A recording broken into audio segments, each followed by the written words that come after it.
I'm Rick Ball. I'm Morgan's dad and Megan's dad.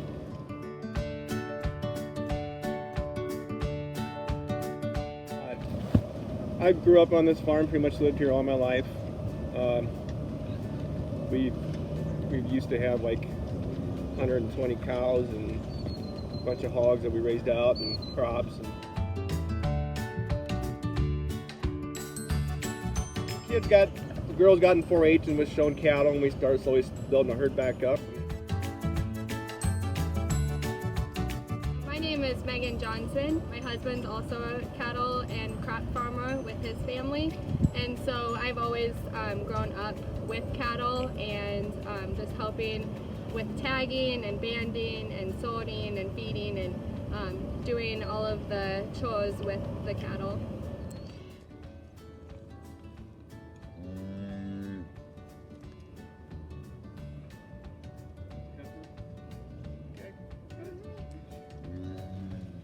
So we have to tag the calves to keep track of them. So we have the cows here, and the calves we just put a tag in the ear that's the same as the cows, so we can keep track of them.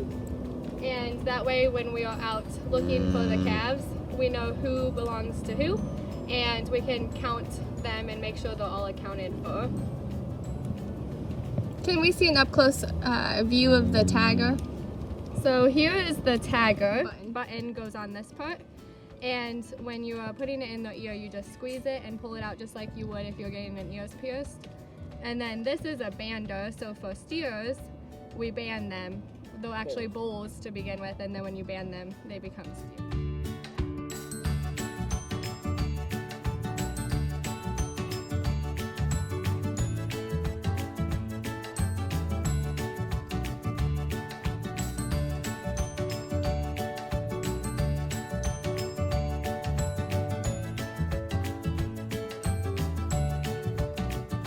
So this is where we keep our hay for the cows. That's what the cows eat all winter long when they're not on pasture. In the summer they're out in pastures eating grass right off the land, and so they don't have to have hay in the summer. Some people do feed hay year round. If they don't have a lot of pasture, they'd rather feed hay. So we make the hay in the summer, and so when you are making hay, you have to first mow the hay, and then you rake the hay, and when you bale it, you use a baler, and the baler has a netting in it, a wrap, and so the baler machine is actually wrapping the hay when you're making it, and it comes out in a big bale. And the reason we have the netting on it is to keep it together so that we can move it with the tractor easier so it doesn't fall apart. But when we give it to them, we actually unwrap it, and so you unwrap it before you put it in the bale ring, so then the cows will not have the bale string on it while they're eating. So here we are looking at some corn stalk bales, and the difference between corn stalk bales and hay is that the cattle like eating the hay more than the corn stalk bales. They do munch on this a little bit, but we use the corn stalk bales more as bedding for them to keep them warm when it's cold out.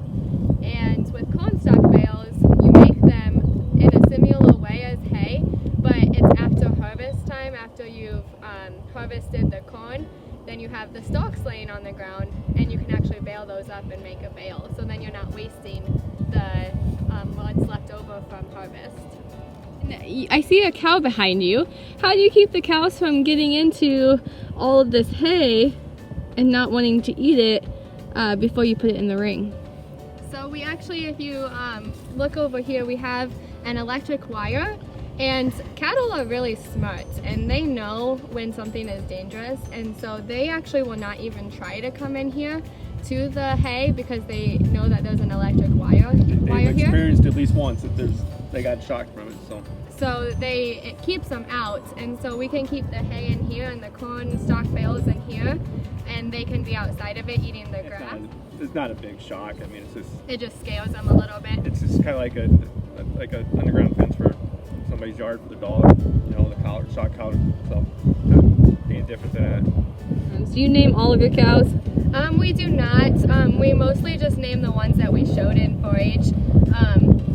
So when Dad was continued the tradition of showing cattle. So we have some here that we used to show that are named, but most of them we just keep track of by the ear tag.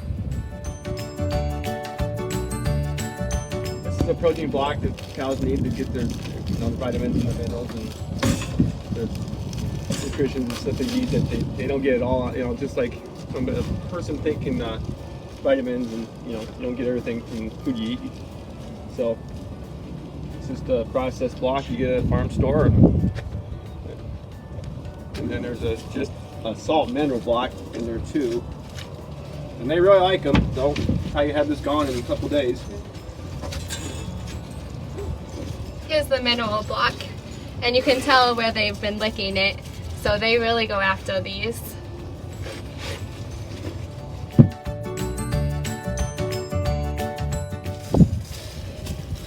So what's kind of cool with technology is that they actually have created automatic waters, and you do still have to check them to make sure they are working properly, but it saves farmers time so that they don't have to go and fill up all the water tanks every single day.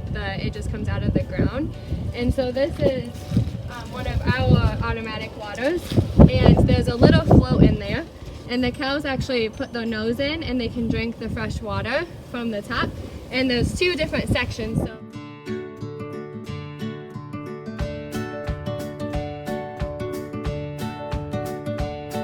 it's actually the same water that comes from our well, the same water that we all drink at the house too. So it's no different.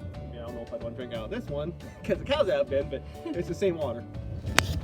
So here we are in the bull's pen, and we currently just have one bull on our farm right now, separated right now because the cows are having calves. And so he's just in a pen by himself. He still has hay, and he still has a mineral block on the ground over there that he likes to lick on. He can breed about 30 some head. So I think one bull's, we got 25 cows. So here we have a holding space. Sometimes wells have a tub, and so this is similar to a tub, but in our situation we have gates, and so it's an area for the cattle just to kind of hang out while we get the ones in that we need to.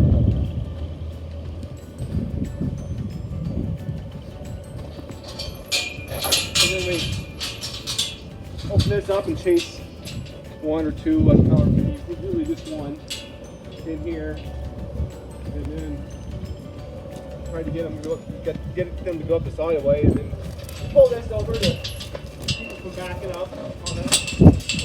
And this crowd's been here as long as I can remember. We redid it about 6 years ago or so and put new gates in, and new alleyway, and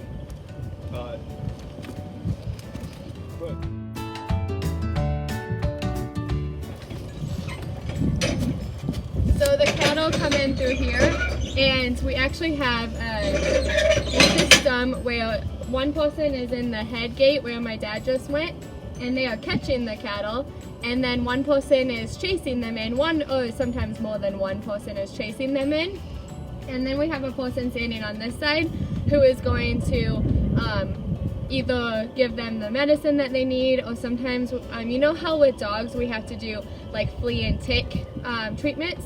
Well, we also sometimes pull the cattle with a treatment. So we all have a job when it comes to walking the cattle and bringing them through the corral system. so they come up here, and she would chase the cow up, and then the cow would stick its head in here and pull down, and the cow's head gets held here so it can't get out. And there is, the chute's been here, this part of the chute's been here a while.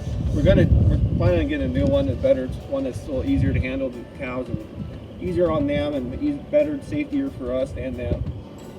There's actually a gate right here, and so we let this open, and cattle, they see a peripheral of just kind of around them.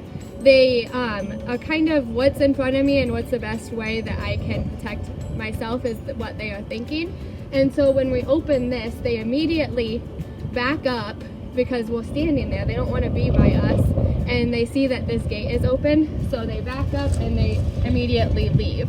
So then we have a new area for them to hang out in while we walk the other cattle.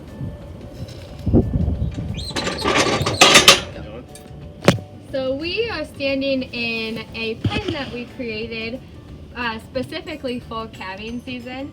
Sometimes when cows are having trouble with having a calf, it is nice to get them into a barn where it's warm and they can lay in straw, and then that way we can, if we need to call the vet or if we just need to help them along, we can help them in here.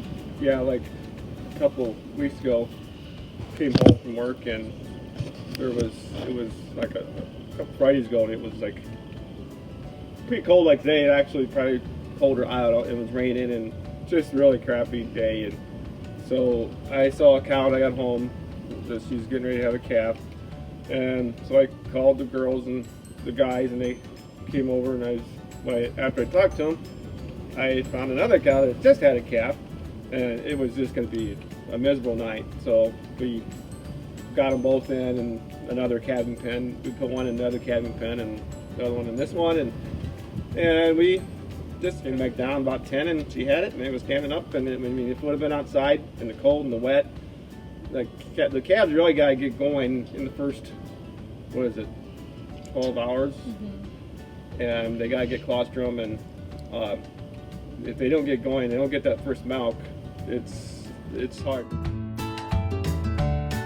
Cows have the calves in the springtime, and they feed them with milk. The calves will nurse all summer long, and then come about August, September, we start giving them creep feed out in the pastures. The creep feeder's right over there.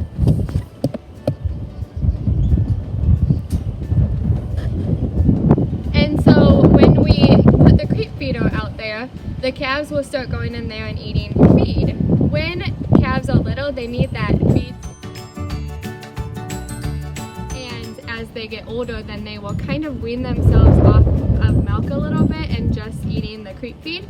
And then when we want to wean them completely off of their moms, we actually separate them from their moms and put them into this pen, and then they just get feed and hay from there. So it's an easier transition to when you take them off their mom, they're already used to eating grain.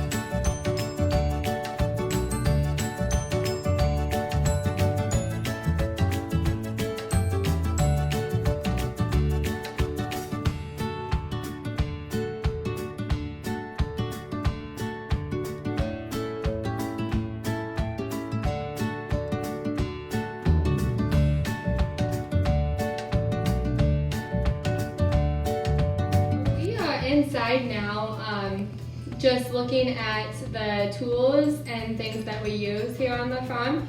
So we actually keep a tote of important items that we need, especially during calving season or when cattle need some support, some help from us. We were talking about down there in the calving pen how it's important to get the calf to nurse the first 12 hours, and it needs colostrum. And the cow provides colostrum, and that's the best for the calf, is the cow's colostrum. But if the calf isn't sucking, then, I mean, that's why, like I said, you don't want it to get going right away. And then, like that night, it was gonna be crappy, and I didn't want it to get wet and cold. And so we got it in the barn, and then it did just fine on its own. But we have this year already had to use. We can buy this at the farm store. We get it at Tyson's. It's a artificial colostrum. We'll sometimes get a infection called scours, and it's similar when people have like diarrhea. And so if they do get scours, we give them a little pill just like you would if you were sick, you would take medicine to help you feel better and to get better faster. And so we give them a Scour's pill. This is a Scour's, or just a pill pusher. And so you would put the pill in here, and then you would give it to the cow in the mouth, just like a syringe, or like what you would have to do if you were a child taking medicine. You would have to take the pill. And then if the calf is bigger, or if it's a cow who is sick, they actually make bigger pills and a bigger pill pusher to give it to the bigger cows.